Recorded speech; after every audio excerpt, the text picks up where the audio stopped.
Welcome back to my YouTube channel.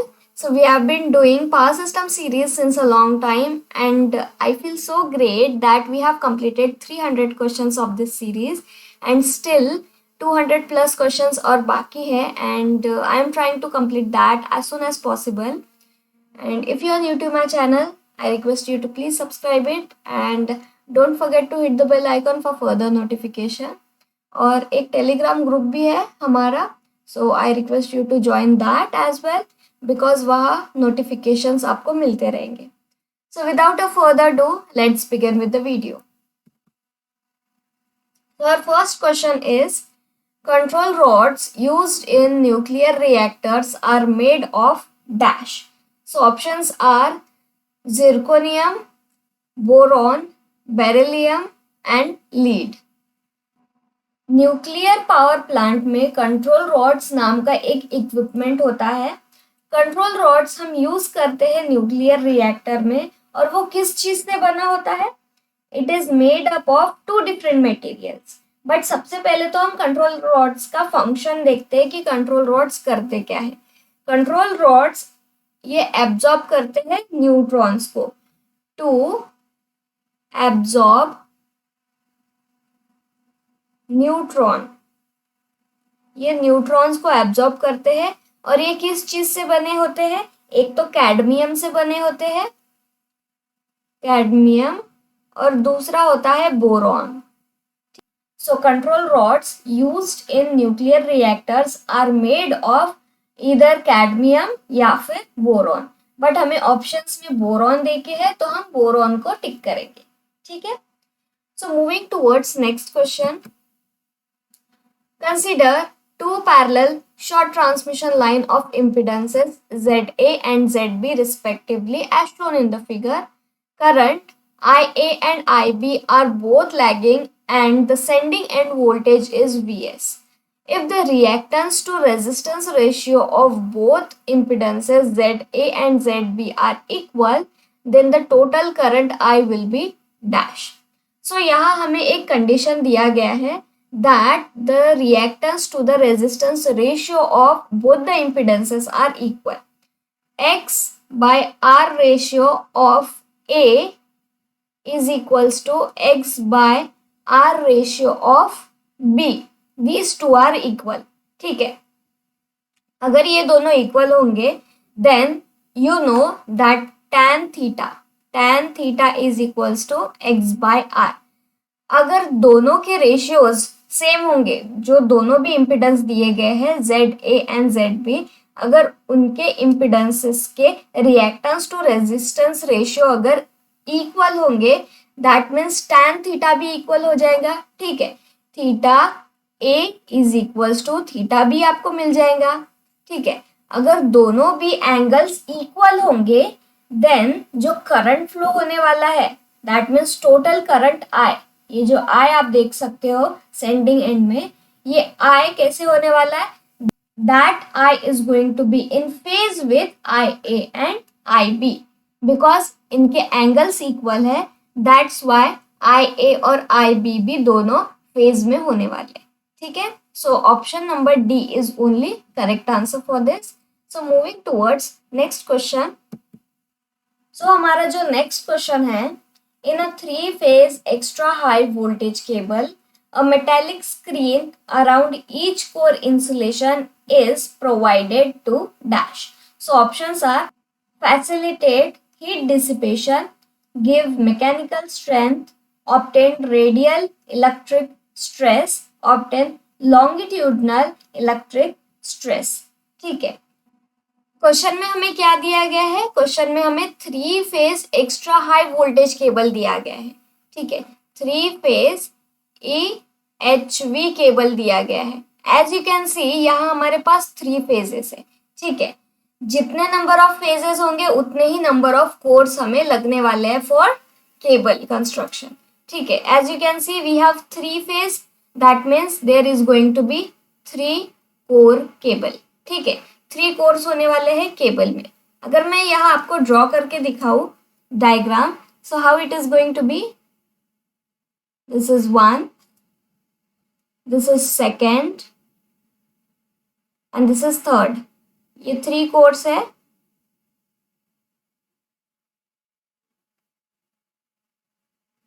और ये जो कोर्स होते हैं, केबल के जो कोर्स होते हैं, इसके अराउंड में मेटालिक स्क्रीन प्लेस किया जाता है। ठीक है, this is metallic screen 1, this is metallic screen 2 and this is going to be metallic screen 3।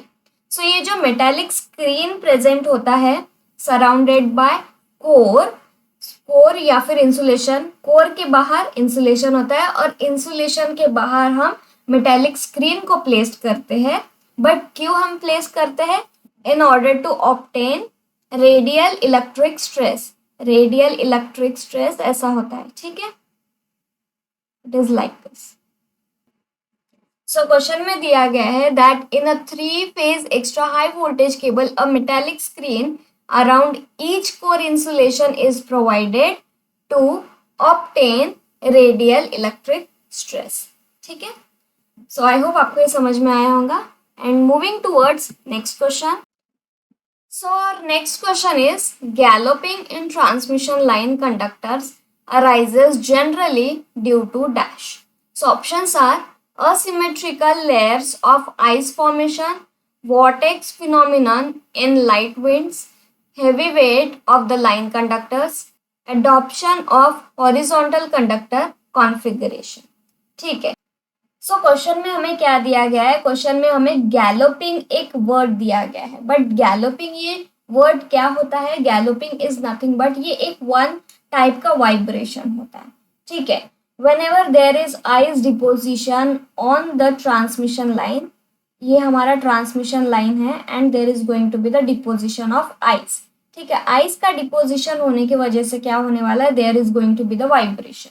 उस वाइब्रेशन को ही हम गैलोपिंग कहते हैं। ठीक है, बट ये वाइब्रेशन कैसे होता है? वाइब्रेशन का फ्रीक्वेंसी लो होता है, धीरे धीरे वाइब्रेट करता है, बट उसका एम्पलीट्यूड कैसे होता है? एम्पलीट्यूड हाई होता है। So if I have to write about the galloping, galloping क्या होता है? Galloping is low frequency but high amplitude, amplitude vibrations। ठीक है, so whenever there is galloping in transmission line conductor, so क्या होता है? ये किस फिनोमिना की वजह से होता है? किस चीज की वजह से गैलोपिंग अराइज होता है? It is due to the vortex phenomena in light winds। ठीक है, so galloping in transmission line conductor arises generally due to vortex phenomena in light winds। ठीक है, now moving towards next question। So the question is, in a matrix form, the equation of a 4-terminal network representing a transmission line is given by this matrix। The correct combination for the two networks A and B would be dash। So यहाँ हमारे पास 2 different networks दिए गए हैं। ठीक है, network A and network B। So network A और network B के लिए हमें ABCD पैरामीटर्स फाइंड आउट करने हैं। ठीक है, so as you can see we have here admittance and here we have impedance. But ये कैसा एडमिटेंस और इम्पिडेंस है? It is nothing but sending end condenser type. This is sending end condenser type and this is nothing but यहाँ हमारे पास Z है and here we have Y, so it is nothing but receiving and condenser type। ठीक है, receiving and condenser type। so sending end और receiving end के लिए भी हमारे पास ABCD पैरामीटर्स अवेलेबल है। ठीक है, so I am going to show one chart to you। this is the ABCD parameters of different networks। सबसे पहले तो हमारे पास शॉर्ट ट्रांसमिशन लाइन है, then we have nominal T, nominal pi, and then we have capacitance at load end and capacitance at source end. इसे ही हम कहेंगे कैपेसिटेंस एट लोड एंड को we can say that receiving end condenser. It is nothing but receiving end condenser, और ये source side में है, सो source side में है that means it is sending end condenser. ठीक है, so receiving end condenser and sending end condenser के ही बारे में हमें क्वेश्चन दिया गया था. So as you can see कि ABCD पैरामीटर्स क्या होने वाले हैं. फॉर सबसे पहले तो हम सेंडिंग एंड कंडेंसर के लिए देखेंगे. सो सेंडिंग एंड कंडेंसर के लिए we have A as 1, B as Z, C as Y and D as 1 plus YZ. ठीक है. So if I have to write this is sending end condenser. ठीक है. So whenever there is sending end, sending side में है, that means left side में जो first ABCD parameter में जो फर्स्ट एलिमेंट आएगा, that means A, B, C, D parameters for sending end, then it is going to be 1. ये हमारा B parameter is always impedance parameter, so यहाँ Z आएगा. C parameter is always admittance parameter, so यहाँ Y आएगा. और जो D रहने वाला है that is going to be 1 plus YZ. ठीक है, it is going to be 1 plus YZ. Now receiving end condenser, so receiving side में है, that means you can consider the last element D. ठीक है, last element D 1 रहेगा. ठीक है, जैसे कि ये सेंडिंग एंड साइड में, सेंडिंग एंड साइड में एक्सट्रीम लेफ्ट में आता है, सो एक्सट्रीम लेफ्ट में हमारे पास A आता है. ठीक है, so you can consider this as 1. But receiving end condenser में सबसे राइट में, जो एक्सट्रीम राइट में कौन सा एलिमेंट आता है, एक्सट्रीम राइट में हमारे पास D एलिमेंट आता है. ठीक है, सो D एलिमेंट के लिए आप 1 कंसिडर कीजिए. ठीक है, अगर आपको याद करना होगा तो आप ऐसे याद कर सकते हैं. ठीक है, सो सेंडिंग एंड साइड में एक्सट्रीम लेफ्ट में A आता है, that's why it is 1. Receiving end में एक्सट्रीम राइट में D आता है, that's why it is 1. So A का वैल्यू क्या आ जाने वाला है, 1 plus YZ, then here impedance value Z and here we are going to get admittance value Y. ठीक है, ऐसे आप याद कर सकते हो. सो चलिए हम देखते हैं कि किस ऑप्शन में हमें ये सेम चीज मिल रही है. So for first one, A के लिए जो करेक्ट आंसर है it is going to be this 3, और B के लिए जो करेक्ट आंसर है it is going to be 4. ठीक है, 3 and 4, it is in option number D. So option number D is only correct answer for this. So I hope आपको ये समझ में आया होगा. Now moving towards next question. So हमारा जो नेक्स्ट क्वेश्चन है, the incremental generating cost of 2 generating units are given by IC1 is this one and IC2 is this one. ठीक है, where X and Y are powered generated by 2 units for a total demand of 300 megawatts. The value of X and Y will be dash. So यहाँ हमें क्या find out करना है, we need to find out the value of X and Y. हमें यहाँ optimum sharing से find out करना होगा. ठीक है, so for optimum sharing we need to know that IC1 and IC2 these two are equal. ठीक है, जो इंक्रीमेंटल कॉस्ट के वैल्यूज आते हैं ये दोनों भी इक्वल होंगे for optimum sharing. So consider this as equation number 1 and this as equation number 2. And equation number 3 हम कौन सा लिखने वाले हैं, equation number 3 is going to be x plus y is equals to 300. It is equation number 3 because ये given है question में. यहाँ आप देख सकते हो 300 गिवन है. x और y का वैल्यू जो टोटल जनरेट कर रहा है, x और y दोनों को कंबाइन करके जो हमें पावर जनरेटेड मिलता है it is nothing but 300 megawatts. ठीक है, now consider the equation IC1 is equals to IC2. ठीक है, it is equation number 4. So आप इक्वेशन नंबर 1 और इक्वेशन नंबर 2 को यूज कीजिए and substitute it in equation number 4. So after substitution what you are going to get, you are going to get 0.1x plus 20 is equals to 0.15 plus 18. ठीक है, सो सबसे पहले आप क्या करेंगे, you need to multiply this equation with 10. आप 10 से multiply कीजिए और 10 से मल्टीप्लाई करने के बाद जो रिजल्ट आने वाला है that I am going to write. So it is going to be x plus 200 is equals to 1.5 plus 180. ठीक है, consider this as equation number 5. So इस इक्वेशन नंबर 5 को आप रीअरेंज कीजिए. ठीक है, सो रीअरेंज करने के बाद जो टर्म आपको मिलता है that is going to be 1.5y minus x is equals to 20. Consider this as equation number 6. So equation number 6 और equation number 3 का यूज करके आप सॉल्व कर सकते हो x and y के values. So you have to just add equation number 3 and equation number 6. After addition what you are going to get? You are going to get, यहाँ आप देख सकते हो that we have minus x and here we have plus x. So जब आप equation number 6 और equation number 3 को add करोगे then x x automatically it is going to get cancel और आपको जो रिजल्ट मिलने वाला है it is in the term of y. So we are going to get y plus 1.5y is going to be 2.5y is equals to 300 plus 20 it is going to be 320 megawatts. ठीक है, आप y का value solve कीजिए और जब आप y का value solve करेंगे then what you are going to get? You are going to get y is equals to 128 megawatts. ठीक है, आपको क्या मिलेगा? 128 megawatts. And after this you need to substitute this y value in equation number 3. So equation number 3 में substitute करने के बाद जो आपको result मिलेगा that is going to be 172. So 172 is the value for x and 128 is the value for y. So I hope आपको ये समझ में आया होगा.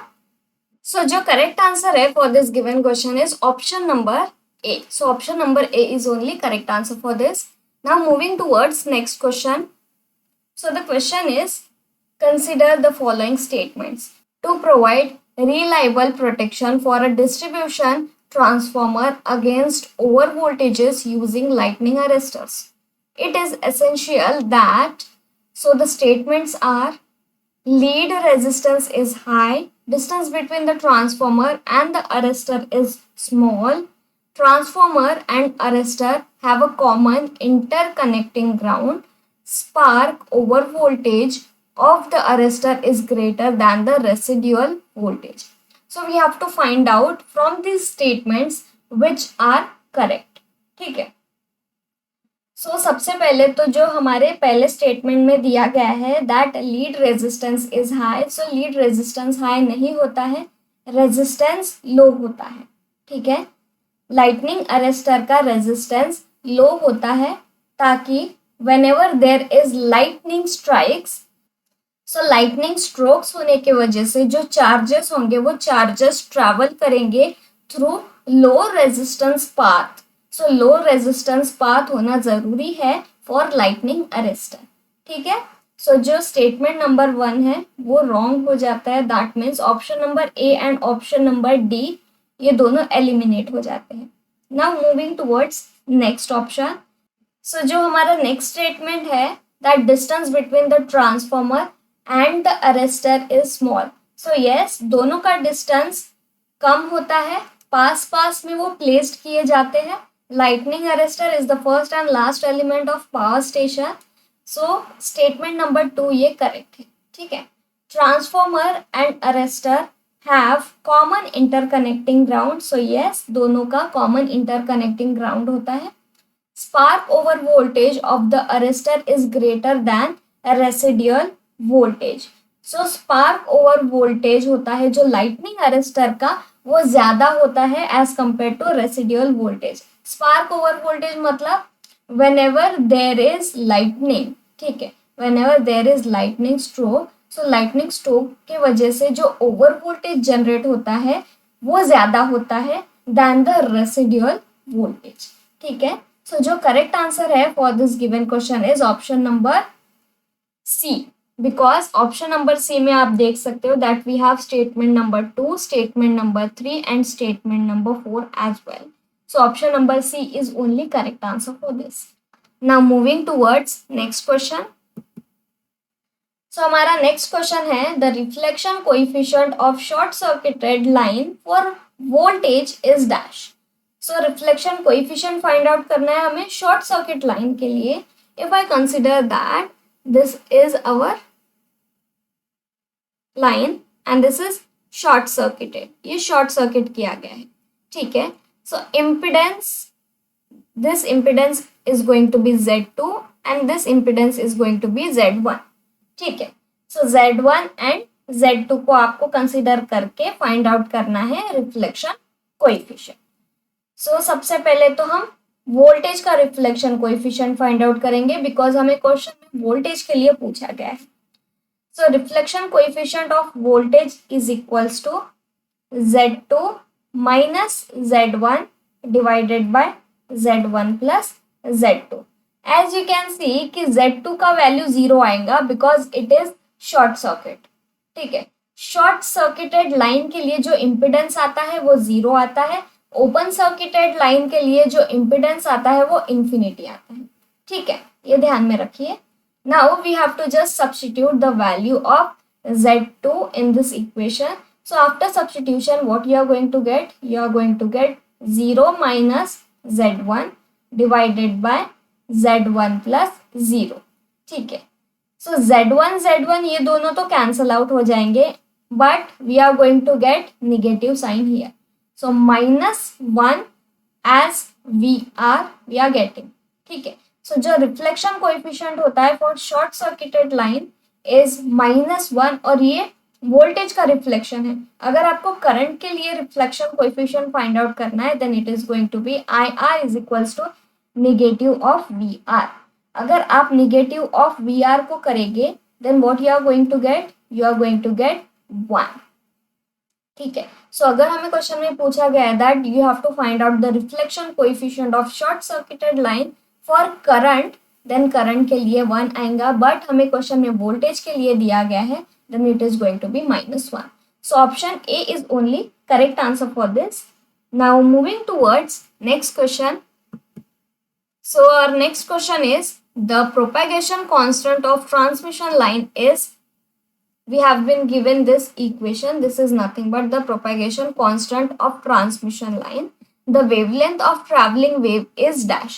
So हमें wavelength find out करना है, ठीक है। ये जो हमें equation दिया गया है 0.15 into 10 to the power -3 plus j 1.5 into 10 to the power -3, ये इक्वेशन 1 आप कंसिडर कीजिए। और ये किसका इक्वेशन दिया गया है? प्रोपेगेशन कांस्टेंट का, दैट मीन्स गामा का वैल्यू दिया गया है, ठीक है। But as you all know कि gamma is equals to alpha plus J beta. So alpha का वैल्यू क्या आता है? अल्फा का value is going to be this is alpha and this is going to be beta, ठीक है। Alpha और beta दोनों की वैल्यूज हमें मिल गए हैं। Now we have to find out wavelength, but wavelength find out करने के लिए हमारे पास एक फॉर्मूला है, ठीक। सो वेवलेंथ फाइंड आउट करने के लिए आप कौन सा फॉर्मूला यूज कर सकते हो? Wavelength is equals to 2 pi by beta, ठीक है। ये वेवलेंथ का फॉर्मूला होता है, बट आपको पता है बीटा का वैल्यू ऑलरेडी गिवन है क्वेश्चन में। सो आप सब्स्टिट्यूट कीजिए बीटा का value in this equation and you can be able to find out wavelength value. So 2 pi by beta का वैल्यू क्या है? 1.5 into 10 to the power -3. So this is the answer for our question. Question में क्या दिया गया है? Question में हमें फाइंड आउट करना था wavelength of travelling wave. So travelling wave का वेवलेंथ हमने फाइंड आउट कर लिया है। सो जो करेक्ट आंसर है for this given question is, so it is in option number B. So option number B is only correct answer for this. यहाँ 1.5 है, ठीक है, 1.5 into 10 to the power -3.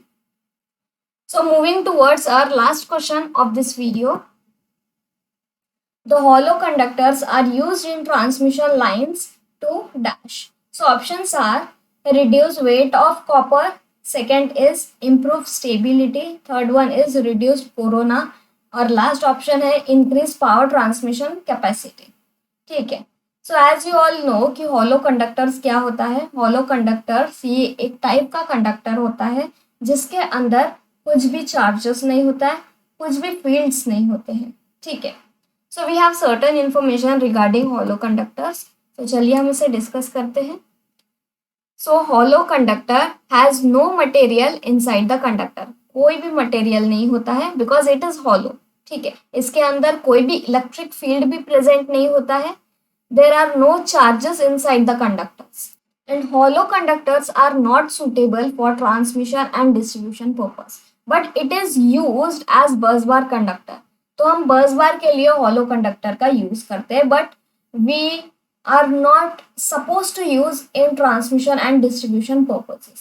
ठीक है, then for a given cross section area the radius of hollow conductor is more. So hollow conductor का radius ज़्यादा होता है, that means GMR का value ज़्यादा होगा। if GMR का value ज़्यादा होगा then automatically corona reduce होगा। क्यों reduce होगा?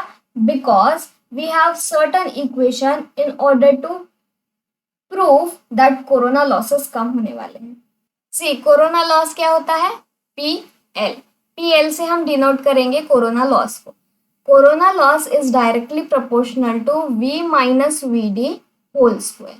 ठीक है, VD क्या होता है? Critical disruptive voltage. सो अगर VD का वैल्यू ज्यादा रहा, ठीक है, अगर VD का वैल्यू ज्यादा रहा then whole bracket term decrease हो जाएगा एंड ओवरऑल कोरोना लॉस भी डिक्रीज हो जाएगा। But VD is directly proportional to radius. जितना ज्यादा रेडियस, ठीक है, जितना ज्यादा रेडियस रहेगा उतना ही ज्यादा आपको क्रिटिकल डिस्ट्रक्टिव वोल्टेज मिलेगा। जितना ज्यादा VD का वैल्यू आपको मिलेगा उतना ही कम ब्रैकेट टर्म आपको मिलेगा। ठीक है, so if VD is more then we are going to get V minus VD as less. अगर V minus VD whole square का वैल्यू डिक्रीज मिलेगा then automatically कोरोना लॉस भी रिड्यूस हो जाएगा। ठीक है, सो हॉलो कंडक्टर्स में GMR का वैल्यू ज्यादा होता है, hence corona loss also reduces. So moving back to our question, so hollow conductors are used in transmission line to reduce corona. ठीक है, सो हमने अब तक हॉलो कंडक्टर्स के बारे में डिस्कस किया था। हॉलो कंडक्टर्स में हमने देखा कि इसका GMR का वैल्यू ज़्यादा होता है। ठीक है, for a given cross section area radius ज़्यादा होता है। रेडियस ज़्यादा होने की वजह से यू ऑल नो कि इफेक्टिव रेडियस भी ज़्यादा हो जाता है। ठीक है, GMR का वैल्यू ज़्यादा हो जाता है and because of that corona loss भी रिड्यूस होगा। Because with the increment of radius VD का वैल्यू भी ज्यादा मिलेगा। if VD is more then we are going to get reduced value of corona loss. ठीक है, so I hope आपको आज के सारे क्वेश्चन समझ में आए होंगे and if you are new to my channel please subscribe it and don't forget to share with your friends as well and please join our telegram group for further notifications. so मिलते हैं next video में। so thank you guys.